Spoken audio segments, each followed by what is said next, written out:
ते भूतं आहेत की ज्यांना सगळ्यांनी पाहिलं आहे, पण ते बोलत कोणच नाही याच्याबद्दल. सगळ्यांना माहिती आहे की होमसिकनेस सगळ्यांना जाणवतो, पण बोलत कोण नाही. त्याच प्रमाणात त्रास पण खूप खूप खूप होतो, पण बोलत कोण नाही, मदत कोण मागत नाही. तसंच ऑफिस पॉलिटिक्सबद्दल पण लोकांना का का कोणास ठाऊक पण कमीपणा वाटतो की आपण इतरांशी डिस्कस केलं तर लोक आपल्याला काय म्हणतील, किंवा आपण विक्टीम आहोत हे लोकांना समजेल. अशा अशा बेसिकली ऑफिस पॉलिटिक्स आणि होमसिकनेस हे these are ghosts everybody has seen but nobody talks about. आणि ही भूतं सगळ्यांनी पाहिलेली असल्यामुळे पण कोण बोलत नसल्यामुळे मदत मागणं दूरची गोष्ट आहे. आपल्याला मदत लागणार आहे हे पण लोकांना कळत नाही. त्यामुळे हे भूतं हळूहळू मोठी होत जातात आणि त्याचं मग आपल्या मनाचा, आपल्या करिअरचा ताबा घेतात आणि मग त्यातून आपली सुटका होत नाही. त्यासाठी ह्या गोष्टी आपल्याला आधीच माहिती पाहिजेत की हे ऑफिस पॉलिटिक्स हे इनिव्हिटेबल आहे आणि ते आपल्याला जाणून घेतलं पाहिजे त्याच्याबद्दलच्या, आणि त्याचा आपल्याला योग्य वापर करता आला पाहिजे. मी निगेटिव्ह गोष्टीबद्दल बोलत नाही आहे. ऑफिस पॉलिटिक्सचा एक कॉन्टेक्स्ट आहे तो निगेटिव्ह पण आहे, की लोकांना असं वाटतं की ऑफिस पॉलिटिक्स म्हणजे नकारात्मक सगळ्या गोष्टी आहेत. असं नाही आहे. टीमवर्क जे आहे, एखादी टीम जेव्हा जिंकते, तो ऑफिस पॉलिटिक्सचा एक सगळ्यात चांगलं उदाहरण आहे सकारात्मक. कारण त्या सगळ्या व्यक्ती एकत्र येतात, सगळ्यांची स्ट्रेंथ आहे, सामर्थ्य आहे, ते एकत्र येतं. त्यातल्या काही लोकांचे जे विकनेस आहेत ते या बाकीच्यांच्या सामर्थ्यामुळे ती झाकोळली जातात, किंवा ती उठून येत नाहीत समोर, किंवा त्याचा त्रास टीमला होत नाही. अशा रीतीने सगळ्यांचे सामर्थ्य एकत्र आल्यामुळे आणि सगळ्यांनी एकत्र काम केल्यामुळे संघभावनेने विजय मिळतो. आणि म्हणून ऑफिस पॉलिटिक्स या या या उदाहरणामध्ये पॉझिटिव्ह आहे, सकारात्मक आहे, आणि आपल्याला तेच पाहायचं आहे. सकारात्मक दृष्ट्या ऑफिस पॉलिटिक्सचा आपल्या पर्सनल, वैयक्तिक किंवा प्रोफेशनल आयुष्यामध्ये, व्यावसायिक आयुष्यामध्ये कसा वापर करता येईल, किंवा सामाजिक आयुष्यामध्ये वापर कसा करता येईल, हे आपल्या या लेसनचा मूळ उद्देश आहे.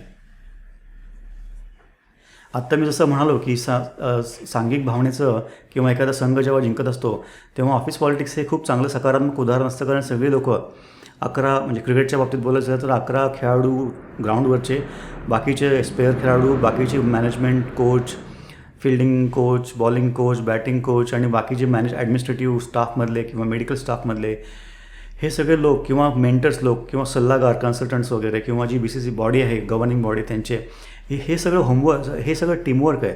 आणि ते जेव्हा सगळ्या गोष्टी जेव्हा एकत्र येतात तेव्हा मग आपण वर्ल्ड कप जिंकतो, किंवा ती टीम आहे ती खूप चांगला परफॉर्मन्स करत असते. आता हीच गोष्ट जर समजा एखादी टीम खूप चांगली सस्टेन करते, खूप चांगला परफॉर्मन्स देते आहे, आणि अचानक 1 दिवसामध्ये किंवा 2 दिवसामध्ये टीममध्ये फेल्युअर यायला लागतं, किंवा टीम चांगला परफॉर्मन्स किंवा चांगली कामगिरी दाखवू शकत नाही ग्राउंडवर. असं काय झालेलं असतं की जी टीम आधी 1 वर्षभर किंवा 6 महिने खूप चांगली कामगिरी करते मैदानावर, ती अचानक 24 तासामध्ये, 48 तासामध्ये बिघडते म्हणता येईल, किंवा त्या टीममधले काही व्यक्ती परफॉर्म करत नाहीत, कामगिरी त्यांची ढासळते, किंवा त्यांचा फॉर्म निघून जातो. तर याच्यामध्ये मला असं म्हणायचं आहे की बऱ्याच वेळा काही काही अपवाद असू शकतात, ज्यामध्ये नॅचरल कॅलॅमिटी आहे, किंवा पर्सनल प्रॉब्लेम्स आहेत, किंवा पर्सनल इश्यूज मोठ्या प्रमाणात असू शकतात, किंवा नॅचरल कॅलॅमिटी असू शकतात, ज्यामुळे त्यांचं लक्ष, जे खेळाडूंचं लक्ष आहे ते खेळावर न लागता दुसऱ्या कुठल्या तरी गोष्टीकडे, किंवा टेररिस्ट अटॅक जो श्रीलंकन टीमवर झाला होता, अशा गोष्टी असतील ज्या नॅचरल किंवा राजकीय किंवा अशा ज्या खेळाशी निगडीत नाही आहेत. अशा गोष्टी जर सोडल्या तर मेजॉरिटी, बहुतांशी प्रसंगांमध्ये ऑफिस पॉलिटिक्स या संघामध्ये जे अंतर्गत जे कलह, किंवा अंतर्गत दुही, किंवा अंतर्गत प्रॉब्लेम्स, इश्यूज आहेत, समस्या आहेत, त्याचं ते प्रतिबिंब आपल्याला त्या मैदानावर दिसतं. त्यामुळे ही टीम जी आधी खूप चांगलं खेळते ती अचानक 24 तासामध्ये, 48 तासामध्ये, किंवा 1-2 दिवसामध्ये, 3 दिवसामध्ये, 4 दिवसामध्ये त्याची कामगिरी ढासळते, आणि मग त्यांची 36 रन करून पण त्यांची टीम आउट होऊ शकते. मी एक उदाहरण देतो आहे. तर त्यासाठी हा प्रश्न, तुम्हाला असं कधी पाहिलं का की जी टीम खूप चांगलं करत होती आणि ती अचानक त्यांचा परफॉर्मन्स, सगळी सांघिक कामगिरी ढासळली, एक कोणतरी चांगलं करतो, दुसरे सगळे बाकीचे 8-9 लोक फक्त हजेरी लावतात, दुसऱ्या मॅचमध्ये अजून दुसरा कोणतरी चांगलं करतो आणि बाकीचे सगळे हजेरी लावतात, हे असं होत होते. हे, आणि ऑफिस पॉलिटिक्सचा हा सगळ्यात मूर्तिमंत उदाहरण आहे. दुसरी गोष्ट, परवेसिव्ह नेचर ऑफ ऑफिस पॉलिटिक्स किंवा वर्कप्लेस पॉलिटिक्स.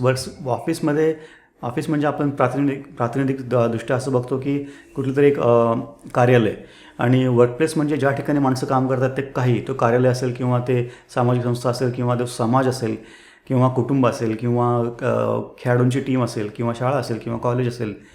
कुठल्याही ठिकाणी जेव्हा आपण दोघे-तिघे एकत्र येऊन काहीतरी करण्याचा प्रयत्न करतो, काहीतरी काम करण्याचा प्रयत्न करतो, तो म्हणजे वर्कप्लेस.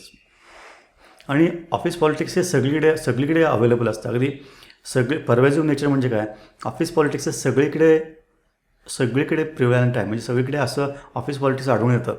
कारण जेव्हा व्यक्ती 2 किंवा 3 व्यक्ती एकत्र येतात तेव्हा ऑब्व्हियसली ही जी मानसिकता आहे, आपली भावना किंवा आपली जी जडणघडण आहे, त्यामुळेच आपल्याला एकमेकांशी कसं कोलॅबोरेशन, आपल्याला एकमेकांशी कसं काम करता येईल, एकमेकांना मदत कशी करता येईल, हे झालं पॉझिटिव्ह. त्याचबरोबर याच्या कामाचा मला फायदा काय होईल किंवा त्याच्या कामाचा मलाच फक्त फायदा कसा होईल, ह्याच्यानंतरच्या स्टेप्स आहेत ॲडव्हान्स, त्यामध्ये नकारात्मकता पण येते. त्यामुळे हे ऑफिस पॉलिटिक्स हे प्रत्येक ठिकाणी असतं. आपण शाळेमध्ये अगदी आपण जरी विचार केला, पालक असाल किंवा तुम्ही विद्यार्थी असाल तरुण, तर तुम्ही असं विचार केला की तुम्ही 4थी 5वी 6वीमध्ये असताना पण तुमच्याबरोबर या घटना घडत होत्या, पण त्याची आपल्याला जाणीव नसते किंवा आपण त्या घटनांकडे त्या दृष्टीने पाहत नाही. वर्गातल्या काही मुलांना जास्त एक्सपोजर मिळणं, वर्गातले काही मुलंच बाकीच्या मुलांचा परफॉर्मन्स चांगला असताना त्यांनाच फक्त संधी नेहमी मिळणं, याच्यामध्ये त्या मुलांचे आपल्या शाळेच्या अधिकाऱ्यांशी काही जवळचे नातेसंबंध आहेत का किंवा त्यांना ते जास्त आवडतात का, हा जो बायस्ड अप्रोच आहे तो आपल्याला अगदी, आता जर आपण उलटा विचार केला की 5वी 10वी 7वी 5वी 7वी 8वी 9वी 10वी याच्यामध्ये किंवा कॉलेजमध्ये काही लोकांना प्राधान्य दिलं जातं, काही लोकांना साईडलाईन केलं जातं. हे असं का होत असेल? याच्यामध्ये भरपूर कारणं आहेत. फक्त सांगायचा हेतू असा की तुम्ही शाळा असेल, कॉलेज असेल, सगळीकडे हे ऑफिस पॉलिटिक्स सगळीकडे आपल्याला आढळून येतं. त्यामुळे पळण्याचा किंवा त्यापासून स्वतःची सुटका करून घेण्याचा दुसरा मार्ग कुठलाच नाही. ते ऑफिस पॉलिटिक्स समजून घेणं आणि त्यावरच्या जे स्टेप्स आहेत, प्रोटेक्टिव्ह संरक्षणात्मक स्टेप्स कमीत कमी त्या अंमलात आणणं, हाच फक्त पर्याय आहे. आता हे जर झालं नाही, समजा एखादी व्यक्ती म्हणाले की मला हे शिकायचं नाही, ऑफिस पॉलिटिक्समध्ये मला इंटरेस्ट नाही किंवा मला ते करायचंच नाही आहे, मला जर येत असलं तरी पण मला करायचं नाही, कारण त्याच्या मनामध्ये त्या ऑफिस पॉलिटिक्सबद्दल नकारात्मक भावना जास्त आहेत. त्याने जे पाहिलं आहे, त्याची असोसिएशन जे त्यांनी आपल्या मेंदूमध्ये केलेली आहे, ती ऑफिस पॉलिटिक्स म्हणजे नकारात्मक असं त्याच्या मेंदूमध्ये फिट बसलेलं आहे. त्यामुळे तो म्हणतो की अशी व्यक्ती म्हणते की मी करणारच नाही.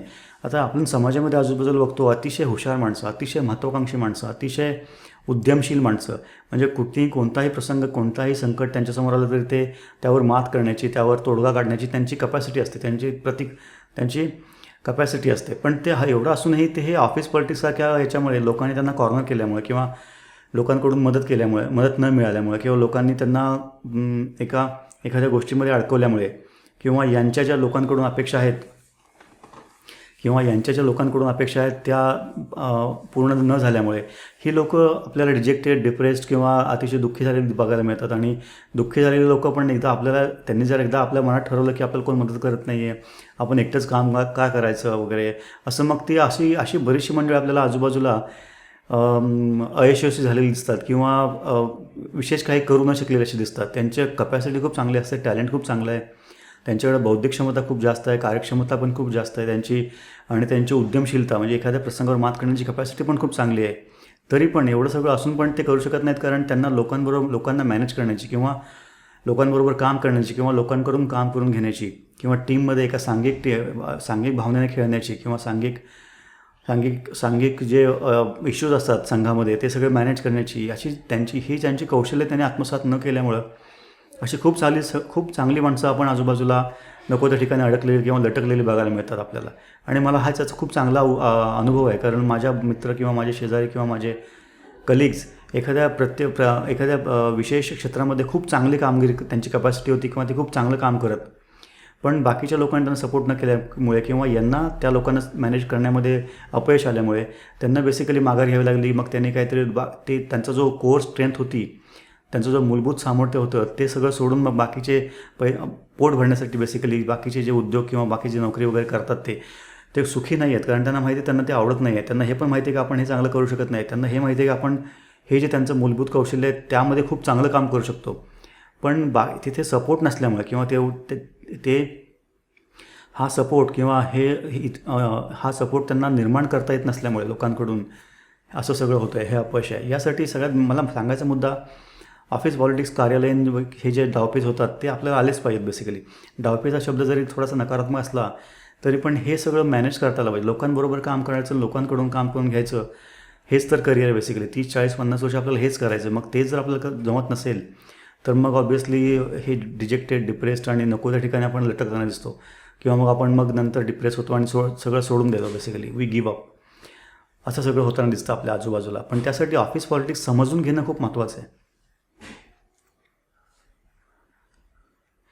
त्याची पुढची पायरी म्हणजे जेव्हा एखादा माणूस डिप्रेस किंवा डिजेक्टेड होतो हे सगळं या सगळ्या इश्यूजमुळे किंवा या सगळ्या समस्यांमुळे, तेव्हा मग त्याचं जे त्यात स्ट्रेस निर्मिती होते, त्याला खूप स्ट्रेस येतो की अपेक्षाभंगास होतात. बेसिकली आपल्याला जी अपेक्षा होती काहीतरी करण्याची, काहीतरी भव्यदिव्य असं साकार करण्याची, आपली कपॅसिटी, आपलं टॅलेंट वापरून ते होत नाही हे दिसलं की तो मग डिप्रेशनमध्ये जातो. त्याला कळतं की अरे निराश होतो तो, आता आपण नाही करू शकत, हे लोक आपल्याला सपोर्ट करत नाहीत, लोक आपल्याला समजून घेत नाहीत.